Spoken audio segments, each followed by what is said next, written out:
नमस्कार. सर्वसामान्याला दिलासा देणारा आणि महागाई आटोक्यात ठेवणारा अर्थसंकल्प. केंद्रीय अर्थमंत्री निर्मलाजी सीतारामन यांनी मोदी सरकारचा अर्थसंकल्प सादर करताना सर्वसामान्याला दिलासा मिळेल अशीच पावलं त्या ठिकाणी टाकली. वित्तीय तूट आटोक्यात ठेवण्यात अर्थमंत्र्यांना यश आल्यामुळे महागाईला आळा बसणार आहे हे मात्र अगदी निश्चित आहे. या सगळ्या अर्थसंकल्पामध्ये सर्वात प्रथम लक्ष वेधलंय ते महिलांसाठी. नेमकी काय तरतूद करण्यात आली आहे महिलांसाठी या अर्थसंकल्पामध्ये ते राज्यातल्या माझ्या सगळ्या मैत्रिणींनो नक्की बघा.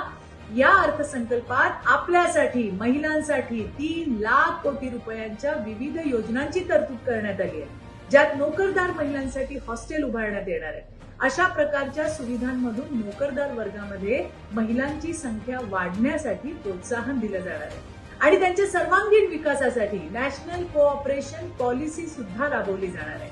या अर्थसंकल्पामध्ये गोरगरीब महिला, मुली, युवक आणि शेतकरी यांना डोळ्यासमोर ठेवून त्यांच्या विकासासाठी अर्थमंत्री निर्मलाजी सीतारामन यांनी भरभरून तजवीज त्या ठिकाणी केली आहे.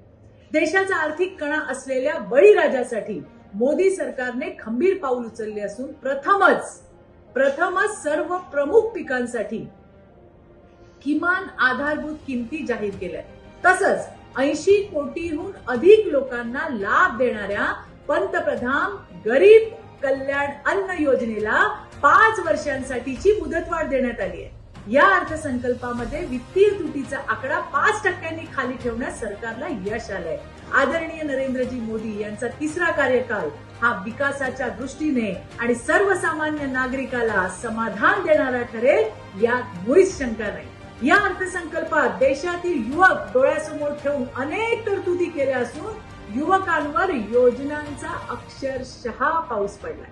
5 वर्षामध्ये 4 कोटी युवकांना रोजगार देण्याची हमी त्या ठिकाणी देण्यात आली आहे. त्याचप्रमाणे पहिल्यांदाच इंटर्नशिप करणाऱ्यांसाठी 1 महिन्याचं वेतन देण्याचा निर्णय सुद्धा सरकारने घेतलाय. हे सरकारचं अतिशय स्तुत्य असं पाऊल आहे. रोजगार आणि कुशलता वाढवण्यासाठी जे प्रशिक्षण देण्यात येणार आहे त्यासाठी सुद्धा सरकारने 2 लाख कोटी रुपयांची तरतूद केली आहे. तर 1 कोटी युवकांना मोठ्या 500 कंपन्यांमध्ये 1 वर्षासाठी इंटर्नशिप करता येणार आहे आणि त्याचं स्टायपेंड हे आपलं मोदी सरकार देणार आहे. केंद्रीय अर्थसंकल्पामध्ये युवकांसाठी अजून एक मोठी तजवीज करण्यात आली आहे की उत्पादन क्षेत्रामध्ये 30 लाख युवकांना नोकऱ्या दिल्या जाणार आहेत. नवीन तरतुदीनुसार कर्करोगावरील म्हणजेच कॅन्सरवरील औषधं स्वस्त होणार आहे. त्याचबरोबरीने इलेक्ट्रिक वाहनं असतील, सोनं, चांदी, solar sets, mobile, x ray machine स्वस्त होणार आहेत. हे लक्षात घ्यायला हवं. पर्यटनाला सुद्धा चालना देण्यासाठी खास पावलं ही मोदी सरकारकडनं उचलण्यात आली आहे. या अर्थसंकल्पाचा बारकाईने अभ्यास केला आणि त्याचं विश्लेषण करायचं म्हटलं तर प्रमुख 9 गोष्टींवरती दृष्टिक्षेप टाकण्यात आलाय आणि हेच त्याचं वैशिष्ट्य आहे. त्यातील प्रमुख बाबी कुठल्या तर 1 शेतीमध्ये उत्पादकता आणि लवचिकपणा आणलाय. 2 रोजगार आणि कौशल्य. 3 सर्वसमावेशक मनुष्य विकास बळ आणि सामाजिक न्याय.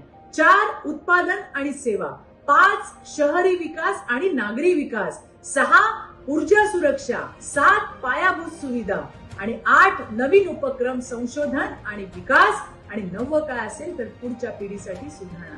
देशाच्या सर्वांगीण विकासासाठी आदरणीय पंतप्रधान नरेंद्रजी मोदी यांचं विकसित भारताचं स्वप्न साकारण्याच्या दृष्टीने अर्थमंत्री निर्मलाजी सीतारामन यांनी सादर केलेला हा अर्थसंकल्प असून या सरकारच्या दृष्टीने सर्वांनी सरकारच्या दूरदृष्टीचे मोदी सरकारच्या दूरदृष्टीचे सर्वांनी स्वागत आणि कौतुकच करायला पाहिजे. धन्यवाद. जय हिंद, जय महाराष्ट्र.